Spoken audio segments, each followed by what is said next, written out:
Good morning, everyone, and welcome to the first of three-part series of an agenda economic justice in Prince George's County. My name is Darcel Wilson, and I serve as the Senior Director for the Greater Washington Community Foundation, Prince George's County office. This event is being sponsored by the Community Foundation and the Partnership for Prince George's. Thank you for joining us. Thank you for joining us this morning. Clearly, this topic resonates with a lot of people. Nearly 100 of you have registered for this session, so we're very excited. And as I'm welcoming you, you'll see some housekeeping items on the screen to sort of guide you for questions that you might have later on in the session. We're really excited that as you've been having this important family conversation, we ask you here today to introduce an agenda for economic justice in Prince George's County and to share our rationale for why we are framing this work in the context of economic justice. We will also use these convenings to gather insights and what economic justice means to you, and then use the content to help inform a new narrative for addressing economic justice in Prince George's County collectively. Over the course of the next several months, you'll have an opportunity to engage with the community leaders on this topic, including the questions: how did we get here? The history, social agreements, and policy changes that contributed to the racial investment gap, and where do we want to go from here? I also want to mention that we have a companion piece to this series and our work. We partnered with Prince George's Suite magazine to create our own special edition, and we will provide you with a link to the magazine following this event, and hope you will enjoy it. The magazine examines the issue of economic justice from several vantage points and further introduces the Partnership for Prince George's County and the opportunities and challenges inherent to this work. We hope that the articles presented in the magazine and what we collectively discuss and learn today will spark courageous conversations and encourage you to take bold and innovative action to produce economically just outcomes for the county. You'll hear more about the magazine a little later, as I said, and we will provide you with a link for an online version of the magazine. Now, I have the pleasure of introducing our President and CEO, Ms. Tonya Wellens. Tonya is the President and CEO of the largest public foundation in the region, with over $500 million in assets and $70 million in annual grants. Under her leadership, the Community Foundation developed a bold 10-year strategic vision that will leverage our resources and expertise to lead our community and in addressing the most catalytic opportunity in our lifetime: closing the community's racial wealth gap. Tonya has 20 years of experience in public and private partnerships, financial access and inclusion, and international development. Prior to her role here at the Community Foundation, Tonya served as a political appointee for the Obama administration as head of global partnerships at the Peace Corps and fund manager at the World Bank. Tonya serves on numerous boards in the region. She's a 20-year resident of the county as well. Tonya? Thank you, Darcel. Thank you for the warm introduction, and good morning, everyone. I really just want to start by saying how much we appreciate you all taking the time out of your schedules to join us today. I know that there are lots of other things that you could be doing this morning, but you decided to spend time with us talking about and reflecting on sort of the case for economic justice in Prince George's County. As Darcel said, the Community Foundation landed on a bold strategic framework that has us focused on increasing economic mobility with a North Star of addressing the racial wealth gap. And, the work means that, again, as a community foundation, we will continue to make grants along a continuum that has us focused on basic needs, mobility. But our real ambition is really around how do we move families, people in this region from crisis to stability, stability to mobility, and ultimately to a place of thriving. Darcel, I actually moved here over 25 years ago, and I'll share that I came after graduate school, and part of the impetus was that the county had just elected Wayne Curry as its first African-American county executive.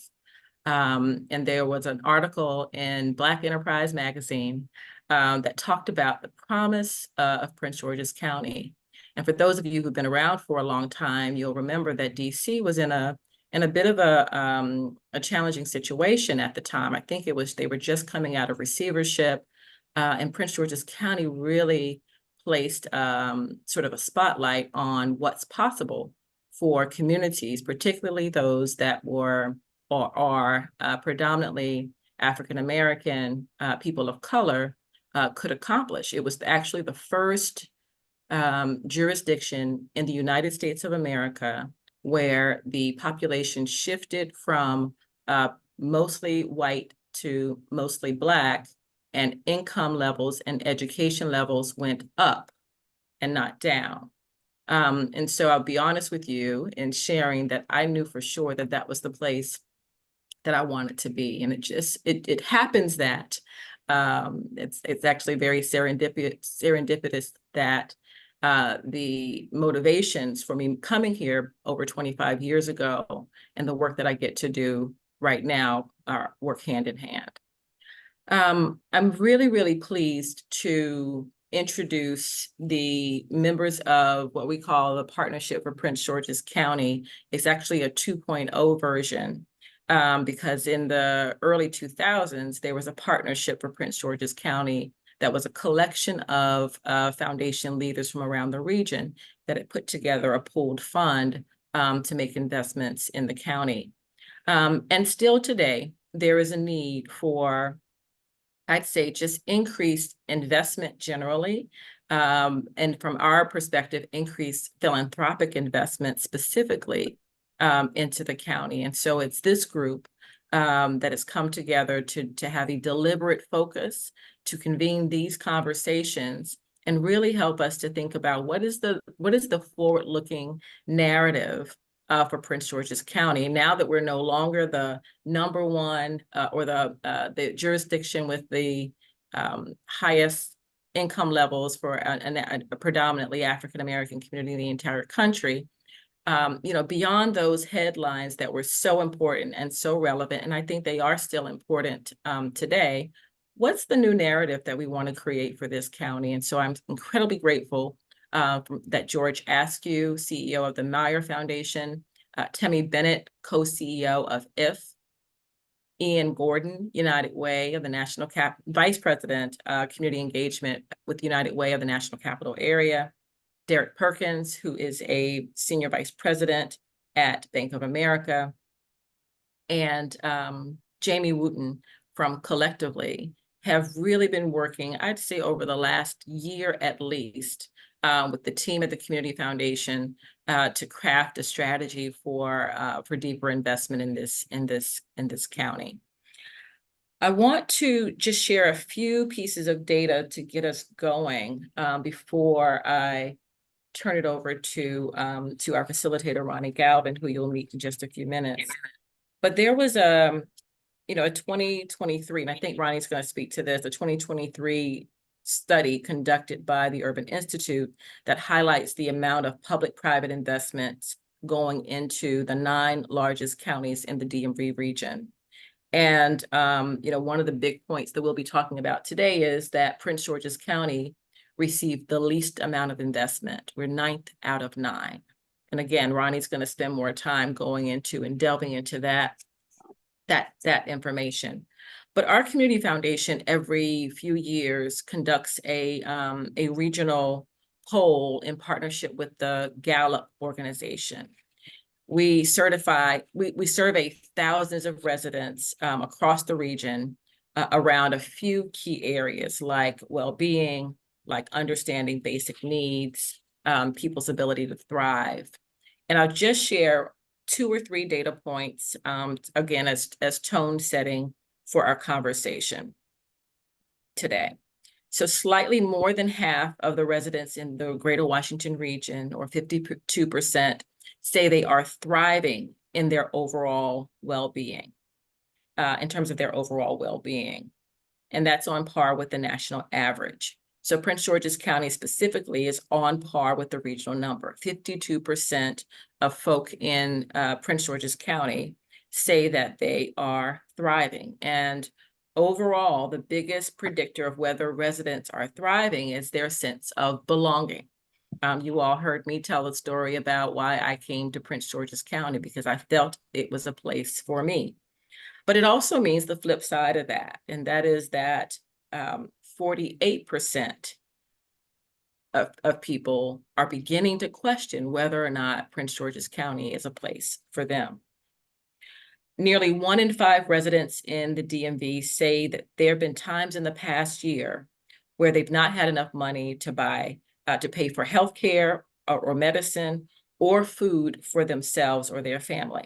1 in 5 for the region, and 1 in 4 for Prince George's County have said that they've not had enough resources to be able to afford healthcare or medicine for themselves or for their families. And then the final stat I'll offer as a setup for this conversation is that a slight majority of the region's residents, or 54%, believe that they will be able to pass on an inheritance to their children, such as money, land, a home, or other valuable assets. That's 54% for the region. In Prince George's County, only 38% believe that they will be able to pass on such an asset. And so in the context, again, of increasing mobility and all of the, I think, the accomplishment that this county has been incredibly successful in achieving, there's also a case to be made that we have to be laser focused about our future, particularly if we want to be able to move everyone along from, again, crisis to stability, stability to mobility, and ultimately to a place of full thriving and prosperity. And so with that, I am delighted to introduce our facilitator for this morning, Ronnie Galvin. Ronnie is an incredibly good friend, partner, and colleague who I've had the pleasure of working really, really closely with over the last few years. I'll say, Ian, as we said in the prep, that we've gotten into a lot of good trouble together, working on a number of strategies across the region, and especially a specific focus on Prince George's County. And so, Ronnie, I'm going to turn it over to you. Thank you, Madam President. And thank you to all of the foundation partners who have been working tirelessly to make this agenda for economic justice real and to make this launch real. And for all of you who have convened with us today, thank you for joining us. In a minute, I'm going to offer or kind of echo Tonia's framing remarks, specifically around this concept that we are animating called the racial investment gap that we're experiencing in the county. But before we do that, it looks like there are 71 people on this call on a Tuesday morning.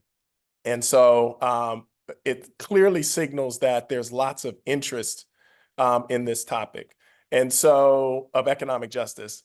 And so in the spirit of, and I think Prince George's County knows how to do this, Bishop Maclin, call and response. I'm going to put out a call just to kind of see where y'all are this morning and how y'all are thinking about particular aspects related to economic justice. And the reason why we're doing this particular session and the sessions that will follow is because based on the comments, the stories, the perspectives that get shared in this space and the spaces to follow, we want to use that content to help shape what, as Tonia is saying, this new narrative for who Prince George's County has been, who we are now, but more importantly, who we want to be together. So, all right. So I think everybody by now knows how to use the chat box. And so please get your minds and your fingers ready. We're going to go to the chat box. Given that there's 71 people here on the call today, we are curious. When you saw the invitation, what was it that made you say yes to this invitation? What is it about the topic? What is it about what you're experiencing in the county? What is it about maybe that you're dreaming about for the county? What is it that made you get up this morning with your cup of coffee or tea or whatever and say yes to this invitation? So if you could just populate the chat box, we want to see what some of those comments look like.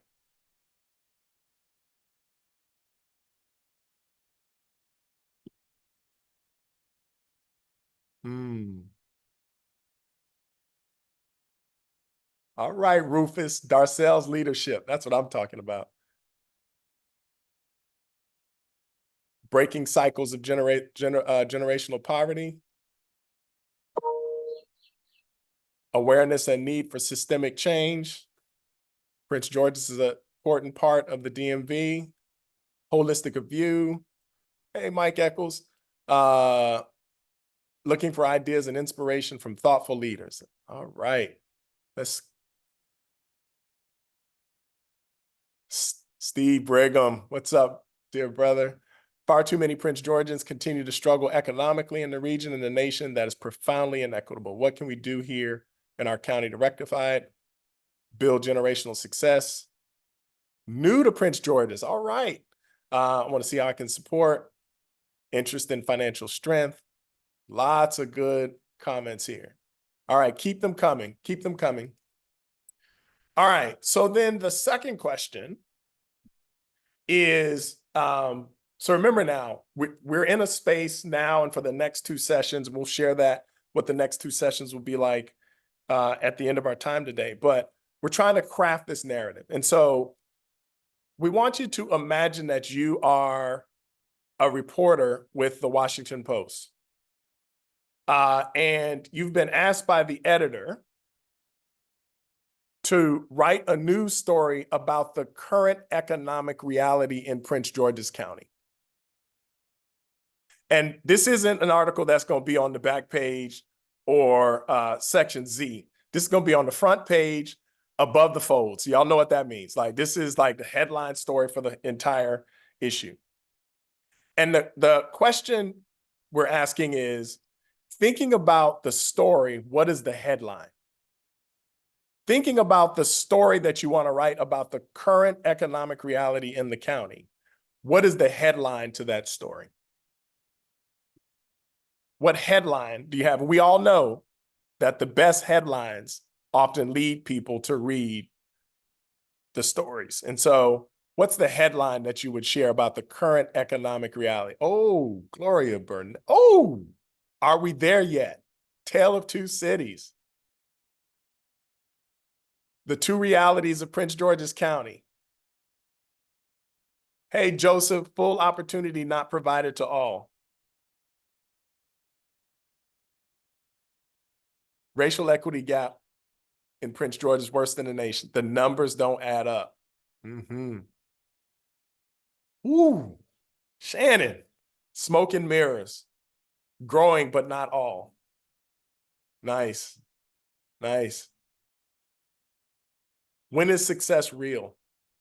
How do we remove the growth barriers in Prince George's? Calling to community and belonging. Love it. Immigrants find a good place in Prince George's County. Love it, love it, love it. Why aren't we there yet? Come on, Kimberly Harris from Care First Blue Cross Blue Shield. Yes. All right. So keep those coming. Keep those coming. Oh, one just came to me from you too. But I still haven't found what I'm looking for. Like, it's not, don't see it yet, right? That just came to me. All right. So second to the last question. Still a reporter at the Washington Post. Editor asks you again 5 years later to write another, I'm sorry, check this. the editor asked you to now write a story about what the future is for Prince George's County. What is the future that Prince Georgians are saying they want for their county as it relates to economic justice? What would that headline look like? Editor comes to you and says, hey, what are people saying about the future they want? What would that headline look like?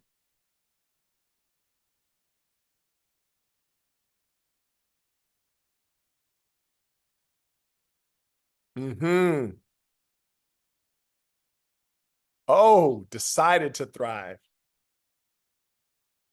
All benefit when none are marginalized. Yeah, we're gonna have to send some of these to the Washington Post because these stories are coming. These stories are coming. A place at the table, thriving, healthy community.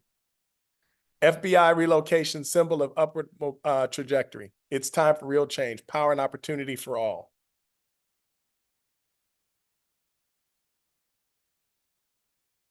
And if I could take a line from Drake, started not quite from the bottom, but we here. But we here. Quality schools, quality homes, quality life. Nice. Okay, last question before we move to our panel. Promise fulfilled, Bill Shipp. Yes. All right, last question. So we're moving away from headlines to music. So as we are embarking on this pursuit of economic justice in Prince George's County, the philanthropic partners, and Tonya mentioned those foundations before we came on. And by the way, most of the leaders of those foundations live, work, play, and pray in Prince George's County. So there's a deep and profound commitment, certainly to the region, because these are regional foundations, but also to Prince George's County. As we're crafting the agenda for economic justice, we had in our back of our heads, Jennifer, that this is a potential movement moment. And what we know is that every movement has its own music. And so if you could name a song that is a song for you, it is your getting through song. It's a song that when you need to get like hyped, the song that like gets you going, the song that hits you in your soul, what song is that? And what we're gonna do, put that in the chat box. We're gonna actually take these songs. Eliza, I think from our staff in the county is on. We're gonna make a soundtrack with these songs, and this will be our and put the artist if you can too, so we can find it, because some of these are like remixes and like retakes and things like that. So nice. Change is gonna come. Get up, stand up, don't stop believing. Kim, is it Kim Ream or Kim Rhyme? Kim Rhyme has Ain't No Stopping Us Now. Kim Rim. Yeah, Kim Rim. McFadden and Whitehead. Yes, I love it. A change is gonna come. Optimistic. We Are the World. One, you two. All right, Rufus Goldberg, Variations of J.S. Bach. All right, I got this. Jennifer Hudson. I'm gonna put one in there from Beyonce. You won't break my soul. You won't break my soul. All right, keep those coming. And thank y'all for that. And Tonya, George, Timmy, Ian, Derrick, it looks like we have a warm crowd and that the family is ready for this conversation. So I'm going to go ahead and pivot to introducing our panelists. But before I do that, I want to, Tonya, underscore the commentary you offered about the disparity of investment that we're seeing in the county. So I'm going to share my screen here, and we'll put the link in the chat box here in a second to this report. But our friends over at the Urban Institute and Brett Theodos in particular, who also is a resident of Prince George's County, created this report where they looked at the top 100 largest U.S. counties in the country. And the question they asked was, what is the overall investment per household in these jurisdictions between the years of 2010 and 2020? And this is the 2023 report. And if you look here where my cursor is, these are all the different areas that they interrogated: single family homes, multifamily construction, small business, non-residential investment, mission investments, but I'm not exactly clear on mission investments, and federal investment. So they added all this up, and you will not be surprised, as Tonya said, the counties in the DMV are well represented in this top 100, well represented. However, 8 of the 9 counties are in the top 1/3. And I'll show you who they are. They're the dark circles that you see on the chart. And you can see the amount of public-private investment per household for each one of these areas.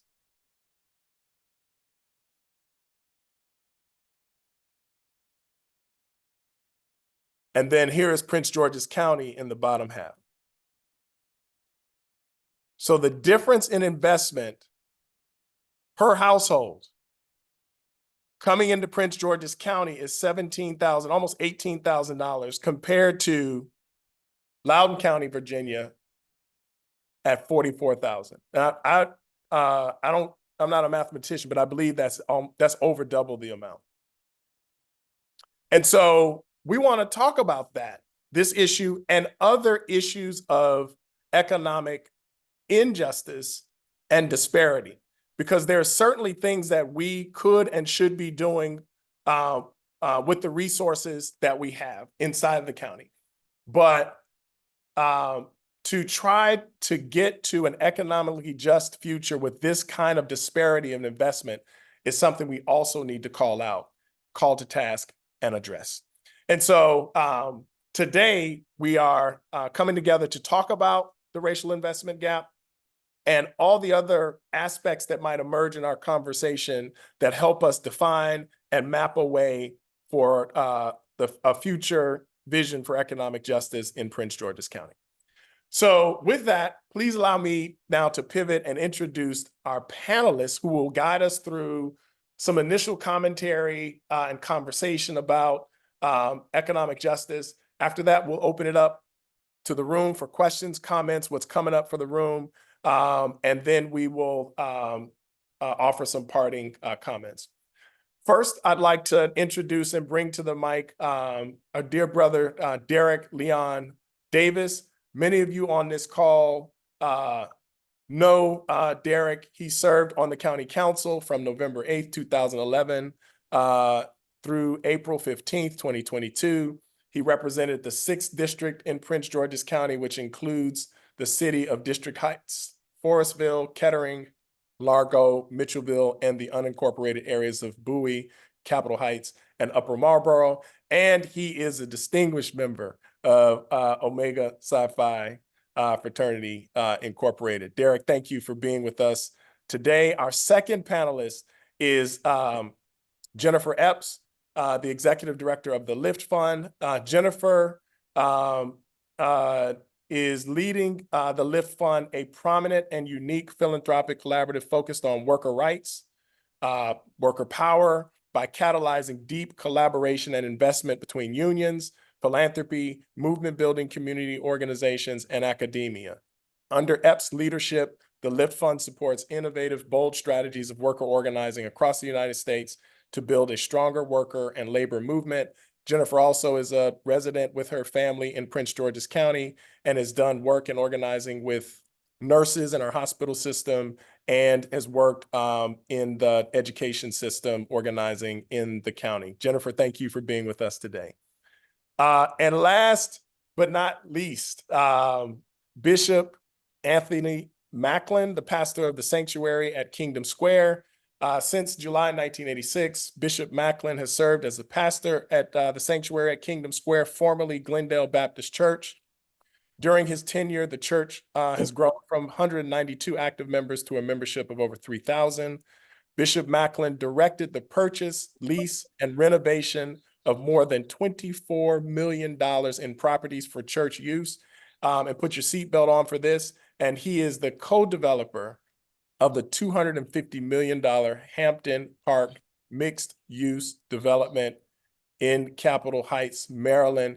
Bishop, we are grateful that you are here with us because we know that wherever you are, the Holy Ghost resides also. So thank you for anointing this space with your presence. If we could give our panelists just a round of applause and just big smiling faces as we move into our conversation. Welcome, y'all. Hey. Hey. Good to see you. Grateful. Hey, Bishop. Yes, yes. And we'll share y'all's bios. As y'all know, with such accomplished people, the bios are like 3-4 pages long with so much stuff that they've done in the county and around the world. And so we'll share those in the follow-up email with y'all. But good to be with y'all again. Let's get right to the conversation. So this is a question I'm going to ask to everyone. I'll ask you to keep your comments to around about 2 minutes, although I know it's a really big question. And that question is, since we're talking about economic justice and this narrative of economic justice that we're trying to craft together, what does it mean to you? What does economic justice mean? And what do you think we have to contend with here in the county to make economic justice a reality? Derrick, I'll start with you. Well, thank you, Brother Ronnie, and to my panel. I mean, this has been thought-provoking, this idea of economic justice. And I just want to make sure this is a family discussion, because I heard you say that a couple of times. Okay. I didn't want anyone to deride me for being colloquial in this family discussion, but I often get in trouble when I'm at a family dinner. But the reality of economic justice is just what it says. And that's opportunity for everybody, from any walk of life, from all pieces of the spectrum, from immigrant to the person who has been here forever, everyone taking advantage of what it is that is, no one being left behind. If it's housing opportunity, it's one for all. It's all for one. It's the ability to take advantage of entrepreneurialism. It's the ability to take advantage of what it is the system of government makes available for everybody. And ultimately, as an African American in America, whether it's in Prince George's County or Purdue, Mississippi, the reality is that African Americans are one of the only classes of people who have been left unrepaired by America. And so, the reality of unrepaired turns into the synonym of reparation. And so the reality is reparation and opportunity coming together is something that African Americans in Prince George's County need to take advantage of, and America needs to provide. And I'll close with this, because you started me off in the spirit of music. And I think this hit me the other day, and we talk about Prince George's County today. We talk about it tomorrow, but yesterday, maybe you go back to 1964 when the civil rights movement was moving along, and we had a good brother, a young brother who was energized. He put out an album. I think he called it Sex Machine. And on that album, he had a song called I Don't Want Nobody to Give Me Nothing. Just open up the door and I get it myself. That's Prince George's County. That's Black in America. We don't want you to give us nothing. We want you to give us what you owe us so that we can do with it what we can.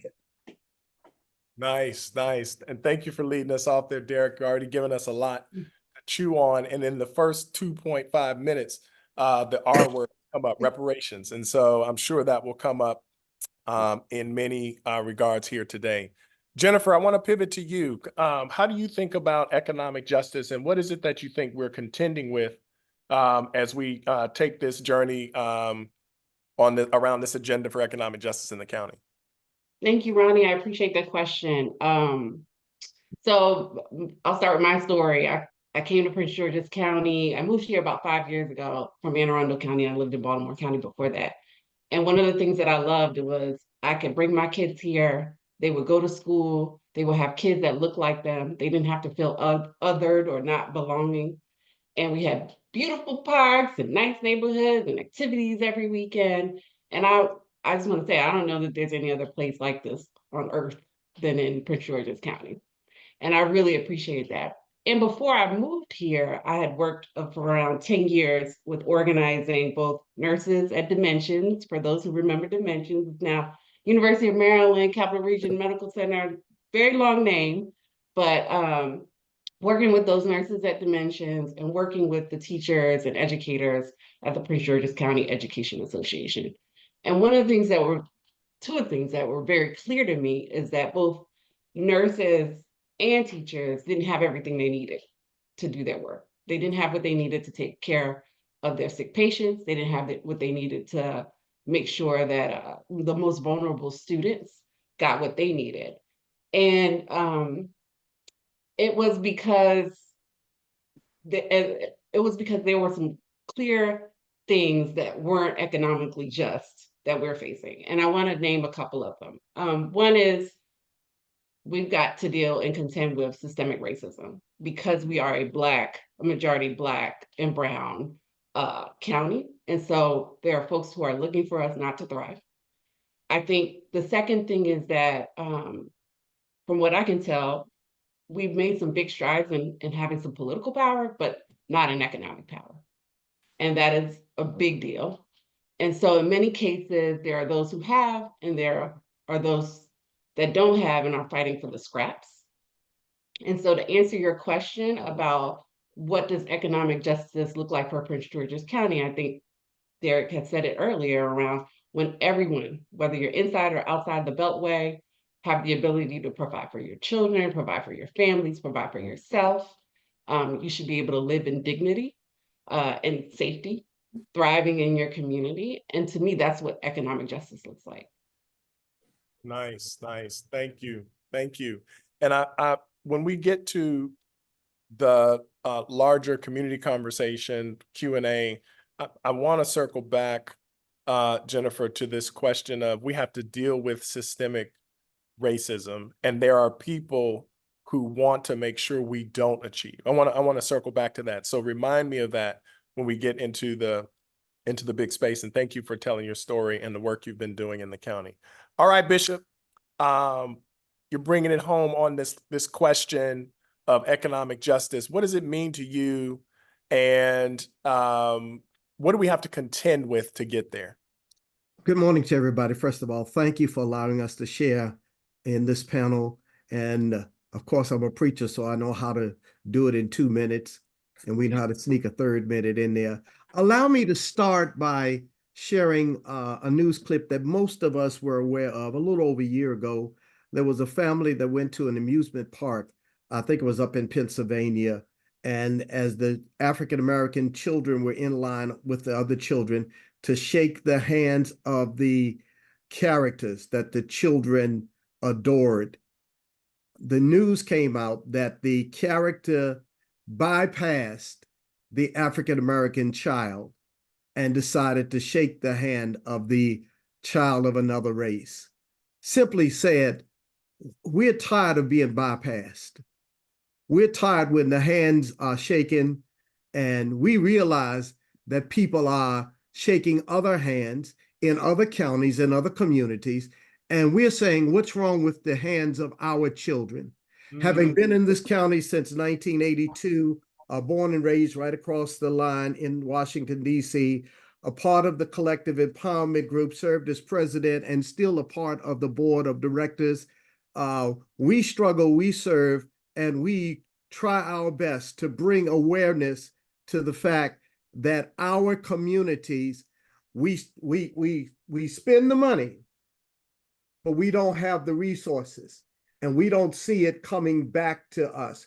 I've said it we tired of having to go to other counties to buy luxury cars, or having to go to other places to shop for the holiday, or having to go to other places for Mother's Day to have a wonderful dinner. Why can we not have the same opportunity for investment in our communities amongst our people? I can stop right there. I think that's what that means to myself and many of the pastors who we share and we serve with in the community.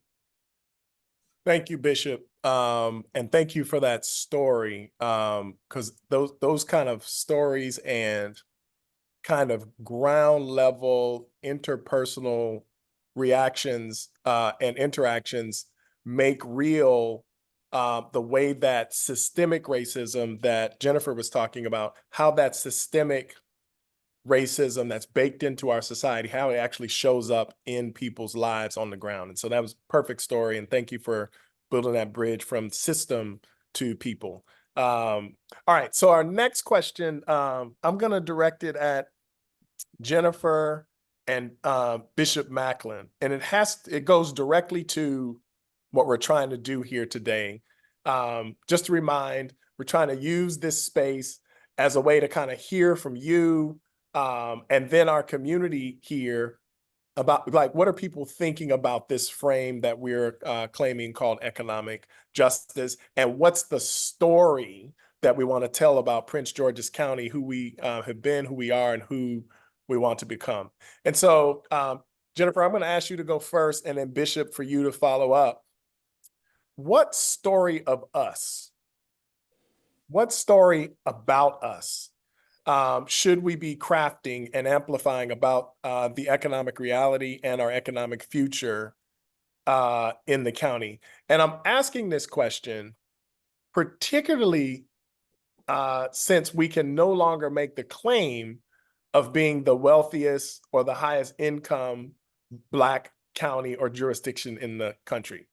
So what is the new story of us that we should be thinking about? What are some of the elements that might be in that story? Jennifer, you go first, and then I'll have Bishop follow up. There's lots of elements and there's lots of stories to be told. I think that my perspective coming in from working on in the national space, where we see communities all over the country demanding power, demanding that they have a say in the decisions that are being made, demanding that their needs be met, right? Whether it's from corporations to from government to whomever. And I think in a county that's close to 1 million people, the story that we should be crafting is that whatever, and I think folks have said it before, like, whatever you need, you should be able to get in this county, whatever you need. And it's not just a me and mine philosophy, like taking care of just my family, but how do we think about it as a we philosophy, that we have to think about what are the needs of not just us and our family, but our entire community and the other 999,000 people that live here. And so I think the story of us that says that we have everything we need, it means a couple of things. We have good jobs with family sustaining wages and corporate accountability. We have good public schools that everybody wants to send their children to. We have exceptional medical care. And so we're not having to go to DC and other counties to get our medical care. We have safe communities and affordable homes. And then we have opportunities for small businesses that you should be able to open your business and thrive here, and not have to go to other places to open your business and be successful in that way. So we should have all of that, and that should be our story, because I think that's what we deserve. Nice, nice. Bishop Maclin, what's the story of us? I'm excited about the story that we are trying to craft for ourselves. If we're given the same opportunity, the same access to resources as everyone else, we can build our own communities, and we can do for our own selves what other people seem to want to come in, make an investment, take the resources, and run.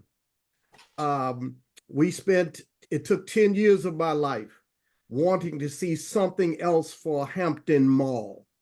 And everybody who's in this county knows all of the negative stories that came out of that. We had to go around the country. We had to campaign for equity to come to our areas.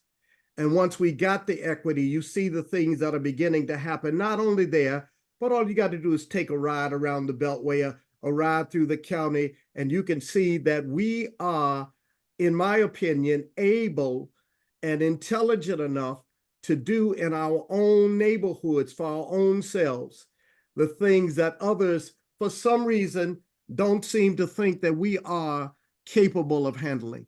I want that to be our story. I want that to be my story. I want that to be my legacy. Amen. That we not just have for this generation while I'm alive, but when I'm gone, that it can pass on to generations. We always refer to Wayne Curry and the legacy that he left, but there are others of us who are leaving legacies, and we want to make sure that we have the literacy training to make sure that we know how not just to do it in one generation, but that it will pass on and on and on. Nice, nice. Jennifer and Bishop, I'm gonna double back on this question with you, because it feels like both of you answered the question from the perspective of the story of us, which is, and part of that story is, what is the county we want to become? So the economic future. Do you have any further comments? And if not, and you want to reflect on this, we can come back later. How would you talk about the story of us as it relates to our current reality? So if somebody were coming from another planet or another part of the country, and they wanted to know, well, what's the story of us right now in the county, that express kind of like the headline exercise. So we did the headline. Now what's the story, right? And how would you talk about the current reality? And I'm going to go in reverse this time. Bishop, I'm going to have you go first, and then Jennifer, I'll have you follow up. Derrick says that we're having table talk and it's among family. It's the most amazing thing when there is talk about doing something very positive in the county. There's a whole lot of, we want to investigate it. We want to have a panel. We want to have this discussion. And it bothers me because we saw it, and I hope I'm not getting to where I don't need to be.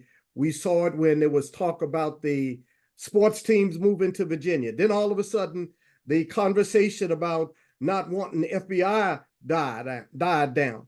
But then when it came down to the sports teams are not going to Virginia, now they want to investigate. Why is it that we have to be investigated doubly over and above what everyone else is? You got to check me out twice before you can give me the same opportunity that you give to other people the first go round. No conversation whatsoever until they found out that the sports teams weren't coming. And now all of a sudden, we need to double back on Prince George's County. How long have we been trying to get FBI? And how many people in their right mind know that we've not had the same opportunity for federal, for state, and other local things? And I say thank you for those who helped to improve the schools, helped to improve the hospitals, because they always use lack of schools, lack of hospitals, lack of education. Our educational levels have improved. Our financial levels have improved. We've improved everything else. Why are you still saying we don't qualify? If I had to give that a headline, Prince George's County, our economic progress under constant surveillance. Right. And y'all, y'all in the chat box, you can say amen in the chat box if you're resonating with any of these comments. And thank you for keeping it real, Bishop. Ronnie, you asked earlier about a song.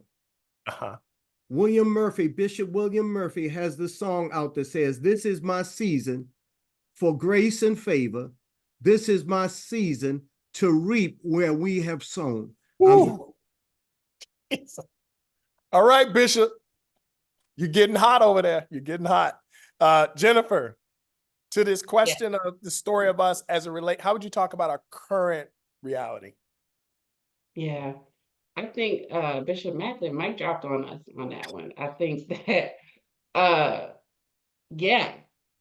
part of it is this consistent struggle of being seen, being noticed, making sure that folks understand that we have the knowledge, the abilities, the resources to make whatever would work in any other county would work here. And I think that despite it all, optimism is that we do have a lot of good things going on in this county. I think it needs to be spread. I think as it relates to what I'm seeing, like I said, nationally, housing crisis is happening all over the country, right? And so we're dealing with that as our current story right now. Folks are fighting for the ability to organize, both in their communities and at their workplace.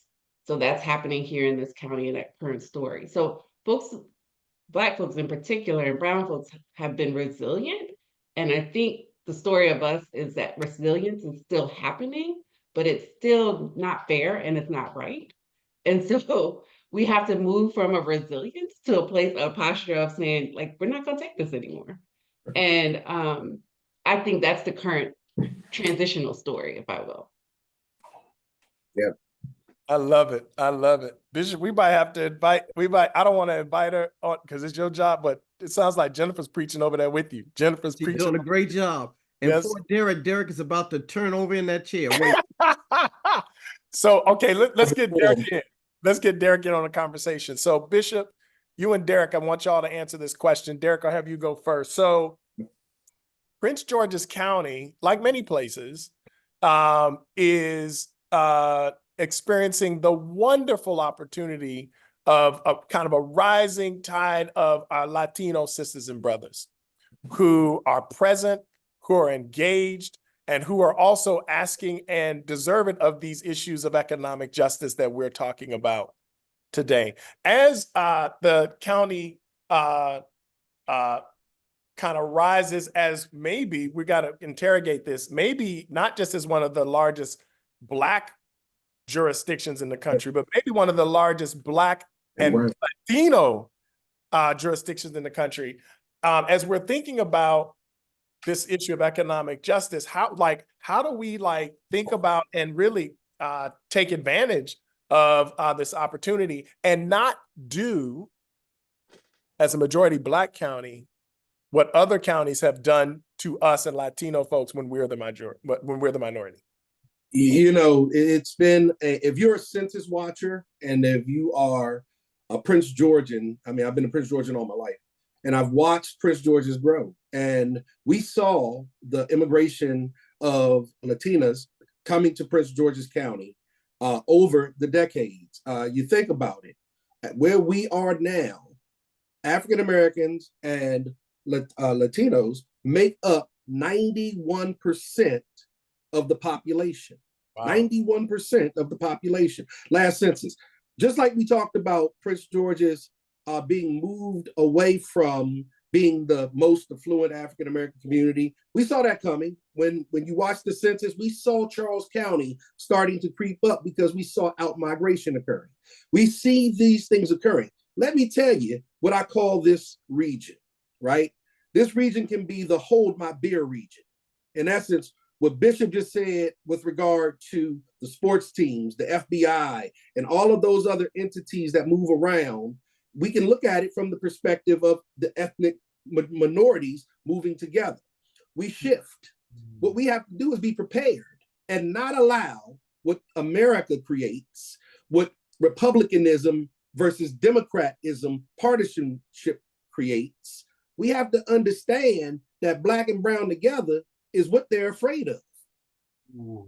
I said it out loud. Y'all said it too fast.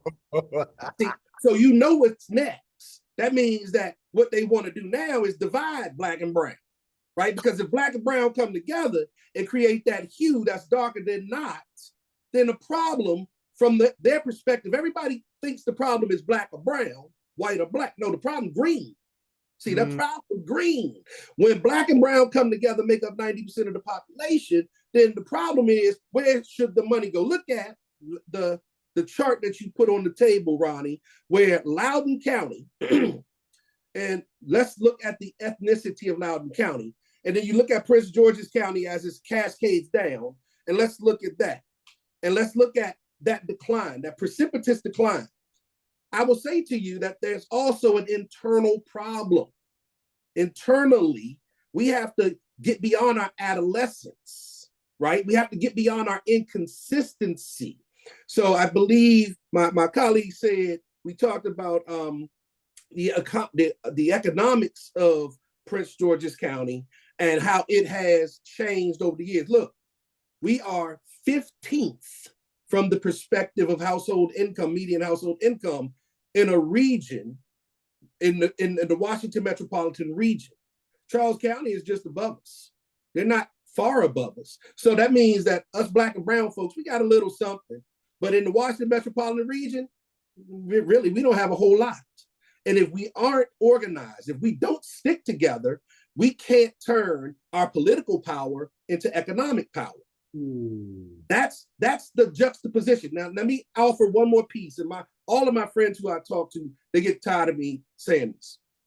One of our big problems most of our big problems occurred in the 1970s, moving through the 80s, through the 90s, when I believe folks who are census watchers, who were majority populations, started to understand how to suppress or depress economic power, right? What they did was they changed the tax structure so that you couldn't put enough gas in your car for your car to go far enough for you to catch them when they ran to the suburbs or to the rural enclaves of the state of Maryland. And so they capped your tax structure. That's what they did. And then when the 90 census, when they started to see that African Americans were coming to be a higher population than the majority population at the time, they said, well, look, let's make sure they have political inconsistency, and they capped your growth. Think about it. If somebody stops you from growing, right, in your adolescence, you might never reach your full potential.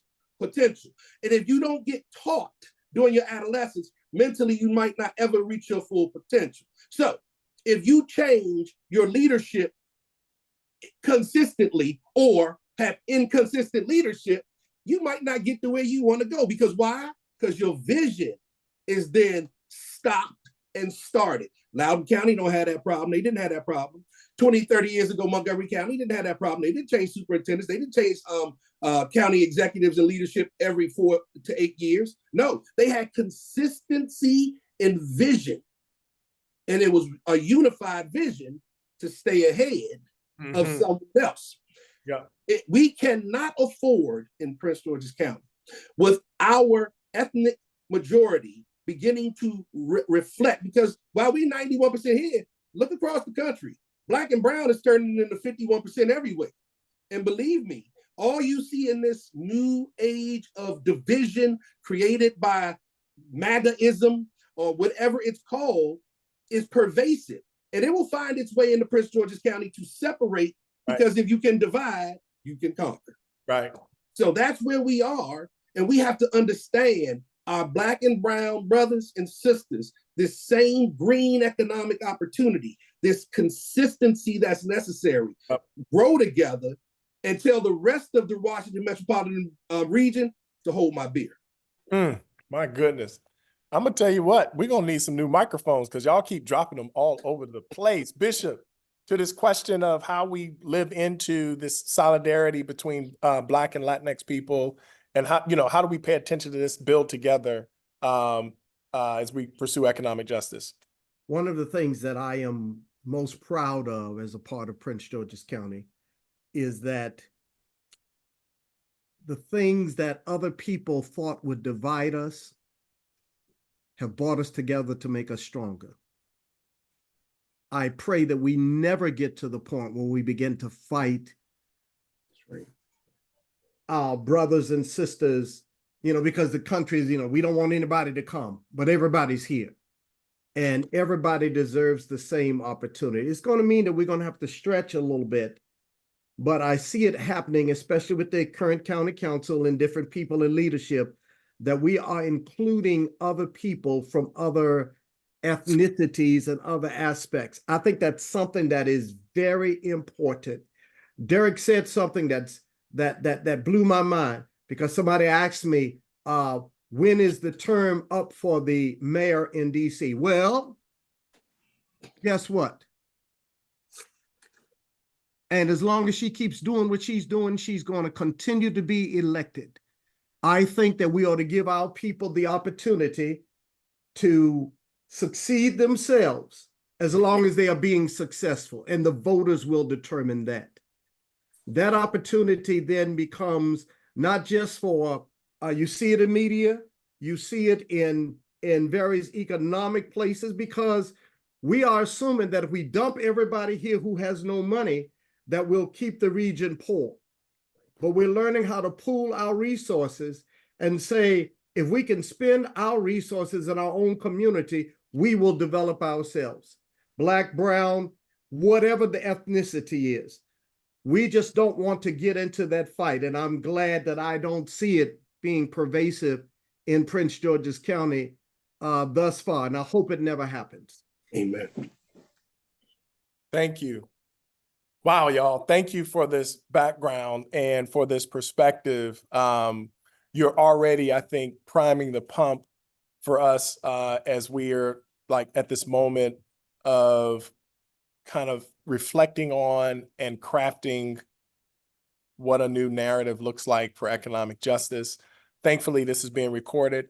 I do have one more question, but I'm going to actually save it for later. But I want to put it in your mind because I'm going to invite our colleague George Askew, Dr. George Askew from the Meyer Foundation here in about 30 seconds to kind of reflect on what y'all are saying.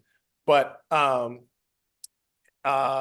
somewhere between now and before we get off, I want y'all to be thinking about how you would answer this question. As we pursue economic justice together in the county, what should we be demanding of the region? And of the country, frankly. And what should we be demanding and expecting from each other? Yes. Inside the county. So I want y'all to be thinking about that. We'll circle back to that here in a second. Thank y'all so much for getting us started, not just in a warm way, but in a very hot way. And I knew it would be when we were prepping for this moment. So thank y'all and stay close because we want to bring you back into the conversation. George Askew, our friend and colleague, who has history in the county, of course, and who's a member of the Partnership for Prince George's County. George, you're helping to launch this with your colleagues in philanthropy. Kind of what are you hearing? What's coming up for you as you listen to our panelists as they're kind of talking about this issue of economic justice? Thank you, Ronnie. Thank you for this opportunity. I want to first thank the panelists for a wonderful and rousing discussion, and thank you all online today for participating with us.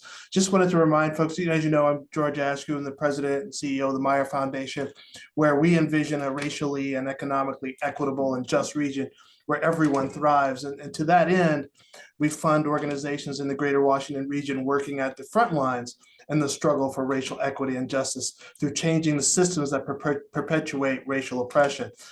So again, thank you all for being here today. You know, a couple of things that resonated with me, and I'll be brief here, Ronnie, as I know you want me to be, as I listen. And one of those things was that first statement that I heard from former council member who said, you know, give us what you owe us. You know, as a proud Prince Georgian and as a former political appointee in the Alsobrooks administration, I got to see firsthand how County Executive Alsobrooks, the County Council, and other appointees fought tooth and nail for resources for the county that were due to us should things be equitable. Too often, we were fighting for those things in what I would say were under conditions where there were sort of racist undertones holding up those resources. And sometimes there weren't necessarily undertones, but outright obvious barriers based on what I think were, again, sort of a historical racism and structural and systemic racism that still, I think, plagues the county and puts us at a disadvantage. At Meyer, and in the second thing, in listening to the discussion, was reminded me that, you know, at Meyer, we recognize our own role in under-resourcing historically in the county. And we are working overtime to correct that historical blemish.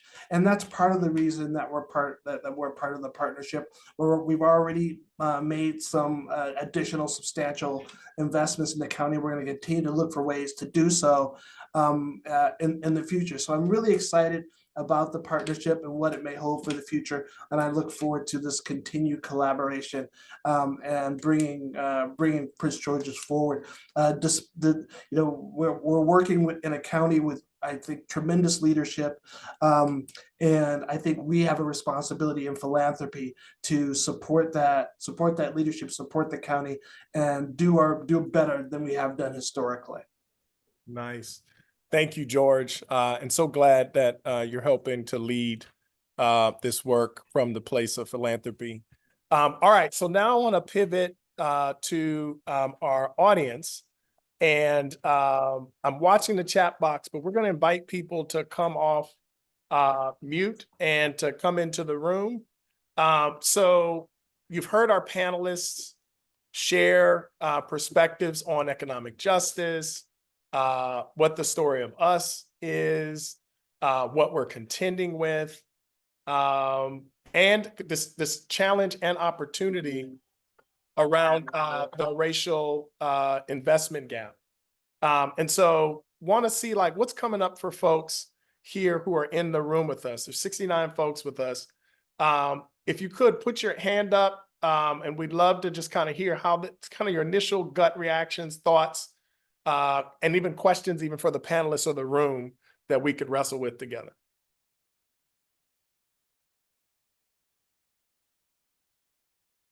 Mike, go ahead. And Mike, tell us a little bit about yourself as you come on, so people know who you are. I mean, we know you're a rock star. Most folks know you, but just in case there's one or two folks who don't know who you are. I assume you were talking about Mike Eccles, and then you said rock star. Yes. So I'm Mike Eccles. I'm a former cyber director at Homeland Security, and I look at things from a strategy perspective. Wow. And I'm now the current chair of the Prince George's County Community Foundation Advisory Committee. And so as I listened to the panelists, I thought about how strategy always looks forward. I always think about things from building an ecosystem that empowers and enables capacity building. And that's brought on by capability building. This is how we get to the right place. We've had all kinds of problems. We've had economic challenges, but how do we now build a system of growth and empowerment that we can implement, and that is predicated on being where the opportunity will reside? And how do we plant our flag in that place to make it easiest for the investment to find us? And part of that is we need a holistic approach to excellence that requires a countywide participation. So our implementation strategy, it has to incorporate giving energy to the stakeholders and then deriving energy or power back from the stakeholders working together. Those are my thoughts. Michael, thank you for that, and welcome aboard to the Community Foundation family. Looking forward to your leadership as chair of the advisory board there in the county. One question, just reflecting on Michael's comment, and then Artist, I see in the chat box you were bringing up the issue of trim, so I want to bring you in here in a second. So strategy looks forward. This is to the room, and Michael, you feel free to respond. Strategy looks forward. And I'm curious about, as we are mapping out the strategy, do people have a sense that we are clear enough about what we're up against? Because the strategy has to react to at least two things, probably multiple things. It certainly has to build the future we want, but it also has to address the reality that help us get out of the reality that we're in. And getting out of the reality we're in begins with a sobering assessment of what the reality is. It's like when we go to the doctor, right? If you have an ailment before the, oh, I'm gonna get this wrong, but y'all help me. Before the doctor can give you the diagnosis, and is it the prognosis? Is that the solution? Somebody, George, you're a medical doctor. You can help me. You got to know, you got to know what the diagnosis is before you can actually get to the prognosis. I think that's right.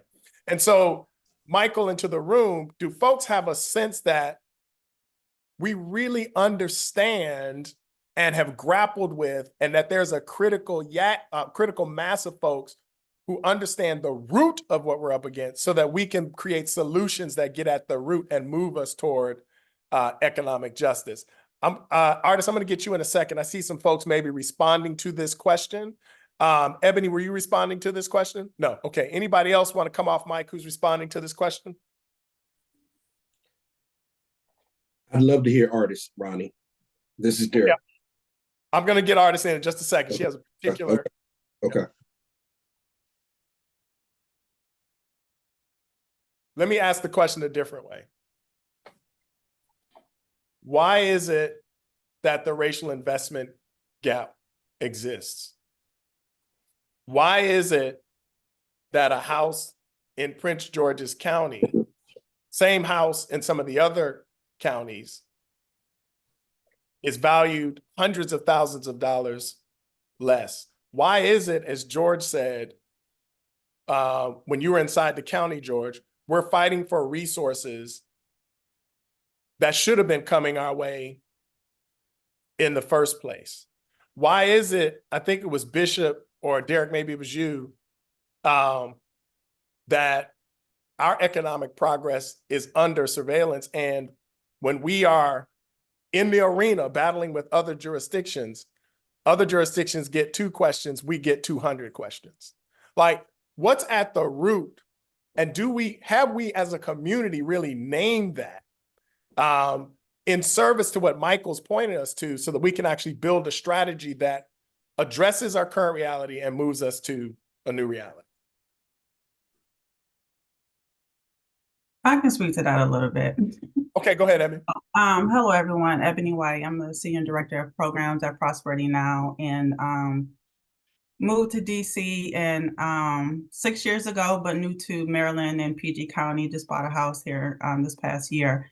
And all of my work is grounded in the racial wealth divide. And so I help communities to understand how and why they're experiencing some of the things that you're speaking to, Ronnie, and really lifting up some of the systemic and the racial, I mean, honestly, the racial disparities that's just happening in communities when you're looking at racism and how it's really embedded into some of our structures. And unfortunately, there's still a lot of biases that still exist, no matter how well a county is doing.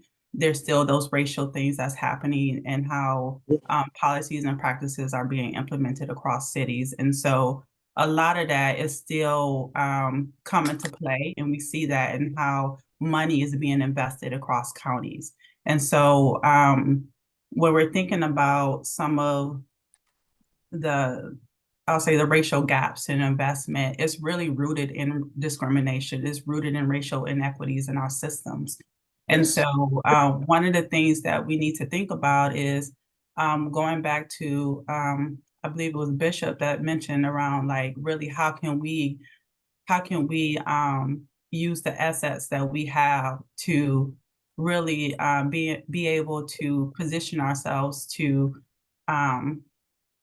get at those gaps in a way where we're actually investing. We're finding ways to invest in ourselves, but at the same time, we have some good folks that's sitting in policy positions that honestly can be doing some more. And so how can we position them? How can we build a collective voice across our county to be able to be at those tables where those decisions are being made around some of the big investments, like where teams are playing and all those things? Like, we need to be at those tables, and we need people who really has the leverage, the collective voice, and the impact to be able to really be able to advocate for those things. Unfortunately, we have to go above and beyond. That's just the name of the game right now.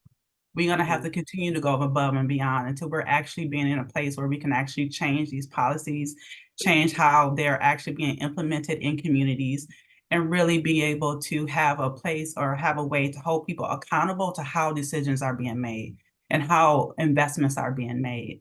And so there was I did a local report around the racial wealth divide in the DMV last year. I can put the link in the box for folks.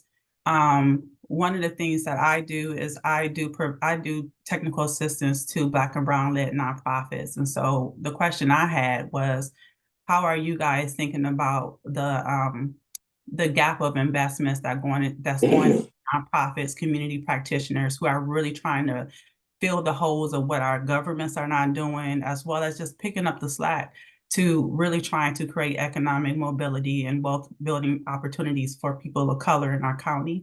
Because I haven't seen that part of this conversation, knowing that they're really on the ground, really trying to provide, support to folks that are not doing well in the county. And so, yeah, curious to know what's going on there and how I can engage and offer my expertise and support in however possible. But yes, definitely happy to be part of this conversation. This is my first time being part of a conversation in my own backyard. So excited to be here. But thank you. Ebony, thank you for jumping in. And yes, the foundation partners have been really thinking deeply about how do we invest in and build, in some cases, the infrastructure to support economic justice issues, opportunities, interventions in the county. And so would love to talk to you about that. So our time is getting away from us, y'all, and lots of good commentary here. And so again, if you have a question, drop it in the chat box, because we want to make sure that we answer all of these questions either today or by email or in our next session.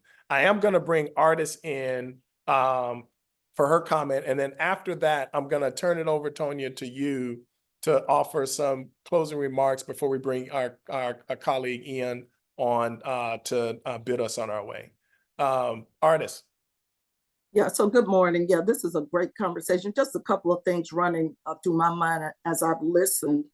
And I made the comment about trim because I was fairly new to the county and moved here purposefully and was shocked at the engagements I had with elected officials and others who were like, no, I'm not voting for trim. We were talking about $100. And at the time I was very involved in advocating for public education and conversations you had with people that this like was no connection. So even at this point, years later, I mean, we purchased in 88, moved in our house in 91. We have people who are anti-development, but complain about the absence of resources to be the community we need to be. So that's one point I want to make. Second point is, which was referenced again, is that we also sometimes have a uninformed citizenry or involvement. I mean, it's amazing sometimes what people don't know what they say. And for a long time, and Tom Graham probably can weigh in on this one as well, we were kind of isolationists. We were like, okay, we don't get anything from being involved in DC, so we're not going to be involved. I'm a very proud Prince Georgian, but I am a regionalist. That's right. Every opportunity I have, I'm in the room because they don't know us. They don't know what's here. And I think about a number of situations in the old days. Bill and I were new to the Community Foundation. One of our strategies was to invite the philanthropic community around the region, particularly DC, to come and spend a half day with us. And guess what happened? They started funding things in the county. So part of it is we need to be proud. We need to do the work we need to do, but we also need to engage, because if you're not in the room, you're not in the conversation. Right. And if people don't know and understand what the opportunities are here, if they're going on what they've heard versus what they've seen, they make those kind of decisions. My last comment, and this may be off base, but this is what I feel. Every time I listen to a commercial about AIDS in Prince George's County that's on Channel 9 in the morning, I'm like scratching my head. Why, if we need to talk to people in our county about an issue like that, why are we putting it on a commercial that's going all over the world and certainly in the reach? So it's also thinking about what's our brand. And when I first moved here, we were very focused on our brand. Everybody was saying the same thing. They understood what it meant. and all of that. So we need a movement of our citizens, not just elected officials, but engagement. What are our priorities? What are we trying to do? And everybody understands their role in advancing it. That's it for me. I'm sorry, I get No, worked up. that's wonderful, Artist. Thank you. And I couldn't think of a better way to close. We certainly are in this together. There are dynamics that we have to address, of course, inside the county, and we don't exist in a vacuum. We're in a region. And so this is a regional challenge that we experience on the ground in Prince George's County. And so thank you for that. And thank you again. Can we give our panelists a round of applause again? Thank you all so much. You've been wonderful. It's been a pleasure facilitating with y'all and being in this space, engaging in open and honest conversation. Hopefully y'all will join us as we continue this pursuit to make real and economic justice in Prince George's County. Tonya, Madam President, I turn it over to you. Great. Thank you, Ronnie. And thank you, everyone, folk who've been around various tables in Prince George's County for a long time, and those of you who are newer to these conversations. Let me start by saying again, huge thank you to the partners who are part of the Partnership for Prince George's, to our panelists today, to Darcel Wilson, who opened us up. She's doing a fantastic job in Prince George's County and throughout the region. And I just want to give a big shout out to her, to Eliza, and to Amina. Again, to Ronnie Galvin, our amazing facilitator. Lots of amazing things were said, and Ian is going to wrap us up in just a few minutes. But I want to pull back the quote from Artist: "If you aren't in the room, you aren't in the conversation." Part of our ambition in creating this kind of dialogue was to expand, to create a room where you could be a part of the conversation. So many times the discussions about the future of Prince George's County are happening in either closed doors or in the spaces where there are only elected or appointed officials. And we know that our community is far more expansive than that. A few people mentioned Envision Prince George's. And I'll tell you that that was by far one of the best pieces of work I've seen that really captured the imagination of Prince Georgians. That came out in 2010, I think it was, or it was the Envision for 2010. I might be getting the dates wrong on that, but I know that Steve Brigham is in the room, and he was the facilitator for that. The Community Foundation was a partner, and Park and Planning was the sort of the supporting partner for that. And it was really about how do you get people organized about, Ronnie, to your point, some of the backward looking things that got us here, but really focused, to Mike Echols' point, on what's the future. We call it narrative, but it's really about, it's narrative because it speaks to ambition, and it's also brand, so that we are singing to the same sheet of music about the kind of county that we want to create and the kind of place that we want to be. And looking at and appreciating that, who we were 25 or 30 years ago is not necessarily where we're planning to go in this current context, and really sort of appreciating the changes that have happened and really setting our sights on the future. And so I'm just excited that, again, 75 people showed up, 73 people showed up, only 10 have dropped off since we started this call, which should signal to everyone here that we need this conversation, and we have to continue it and move from the dialogue to action, which is part of what this partnership has committed to doing. And so I am so excited about what's next. I want to thank you all again for spending the time with us today. And I'll turn it over to my colleague, Ian, to close us out. Thank you, Tonya, and thank you everyone for joining us today. This has been a thought-provoking and timely event that has hopefully inspired and motivated us all to heed the call for economic justice for Prince George's County. Everyone will receive a link to the online special edition magazine, and hot off the press, there is a physical copy of the magazine that we'd like to get to as many people as possible. So you might want to keep that handy for, whether it's a occasional perusing through the magazine or sharing it in conversation with families, friends, and neighbors. To receive a physical copy of the magazine, please share your mailing address to eTalbert